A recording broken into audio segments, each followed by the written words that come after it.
Hello everybody, welcome back, Fumbler here.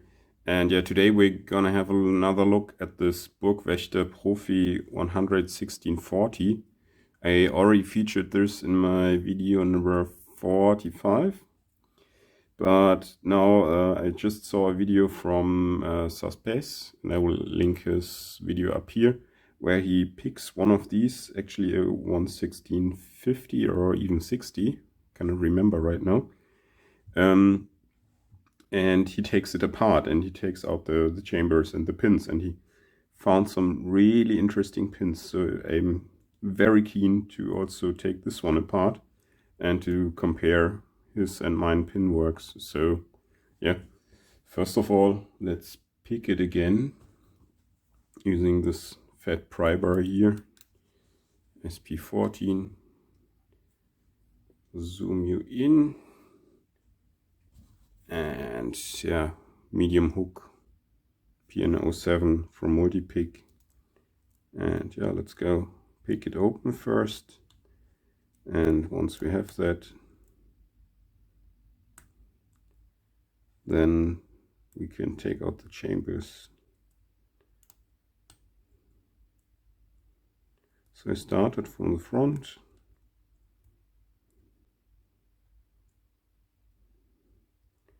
And now almost everything is set. Okay, there we go. So not so difficult to pick. But yeah, I didn't show that already. So let's show that again. If you look in the first chamber, you can see some crazy pin action, and this is also what Suspes saw. And yeah, now we have it open. You cannot get it in a classical way, but yeah, let me just show you step by step how to get the chambers out. So see you back in a moment. Okay, first step in finding the chambers is getting the distance right, and I'm starting off here with the key. I just aligned the shoulder and then just marked all the notches in the key. And now I'm gonna mark also the middle, and then I'm gonna punch the plugs in just a tab, and then I can drill the middle and pull them out. But meet you back in a second. So just back from the workshop, and as you can see, for the 5 chambers it worked quite good. I had a bit of an offset.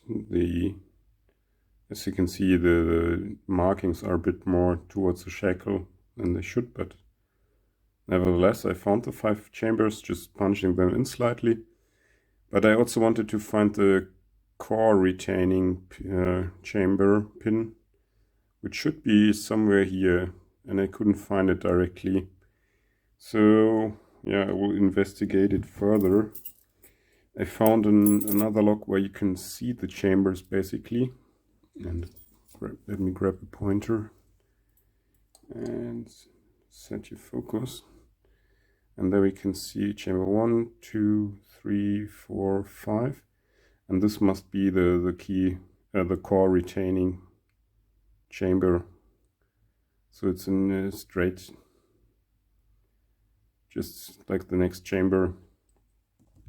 But this is a slightly different model.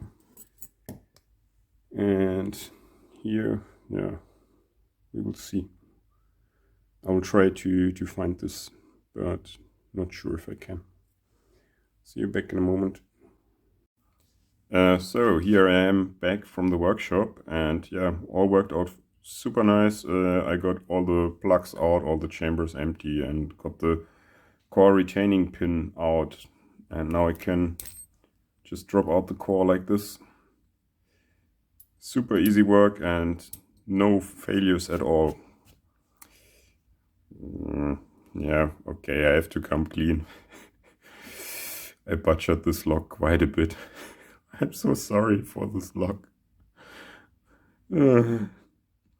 So pulling the plugs went quite okay. Just I drilled a hole in each with 1.5 millimeters, and then just used the wooden screw to pull it out. After I learned, and it was okay. Then also I found the core retaining pin, which is actually a bit offset, but actually the diameter was quite a bit different. So this is like 3 millimeters, this is 2.4, I think. So the wooden screws I used here did not work so great on this one. They just jammed up and it didn't want to move out at all. So yeah, at this point I was really determined to get the core out. I really wanted to see what's it like. So I took out the cutting wheel from the Dremel and removed just a slight bit of material. You won't even notice if it hangs like this, maybe. But, yeah. I'm sorry, I butchered this. So yeah, I got it out in the end. Let me show you what the pin work actually looks like. This is why we're here. This is why we did this. So here's the remaining of the core retaining pin, which sits in this groove here and prevents the core from sliding out forwards, and it goes in here basically. Here the plugs I pulled. I drilled out the 5th one, and a spring got chewed up on the way. And let's zoom up on the pins. And what we were seeing already from outside was this key pin number 1 with this fancy spooling, yeah. And all the other long key pins, like in chamber 2 and chamber 3, are also spooled like this. But I don't understand why they do it like this. If it would be an overset trap, why not spool it to the lower part really and make the thin lip down here, but the thin lip's up there, so not so sure why it's like this. Then the short key pins, like in 3, or this upside down, no, actually it's right, they don't have a spooling, which makes sense because there's no space for it, right?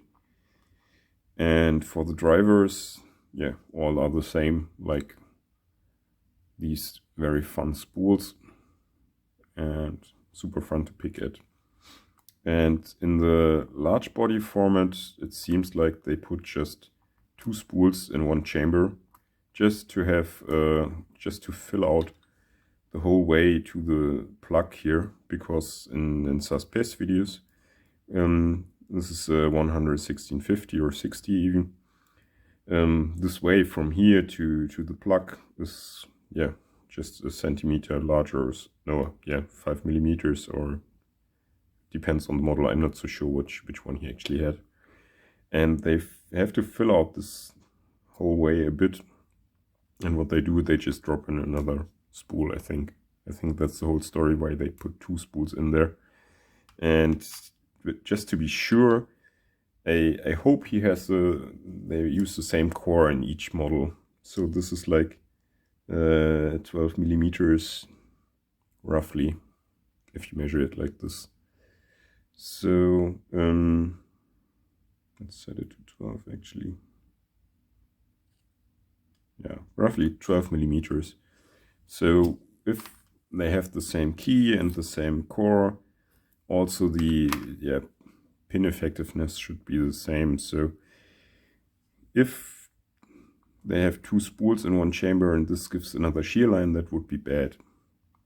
But I think if you take a short key pin, let's take key pin 3, and now we should put in the spool, and this should already block the shear line, right? Whoa, it doesn't. It's just flush. What is this? That is a scam. Let's see if I can turn the core. Get this out of here. Can I turn the core now? That would mean it's all flush. Yeah, of course. Okay, that's bad. So effectively, I just have a 4-pin lock here. Why did I take so much time to pick it? Well, okay, bad manufacturing here, but this is something you see often in the locks, I think, unfortunately. Let's populate chamber 5, which has a bit longer key pin, and hope that it blocks the shear line. Yeah, it does. Okay. So all good here. And if you have, if in large body formats, there would be just another spool on top here. And this doesn't give you another shear line, but just fills the chamber. And yeah, also here, this doesn't give another shear line. This is just the shear line that would have been already there to the spring. Ah, this is so bad. Okay. Yeah, this is what I found out on this 11640, and I hope you like to see the insides. And I'm very sorry, little lock. Maybe I can repair you in a bit. I mean, I can grab screw these without problems.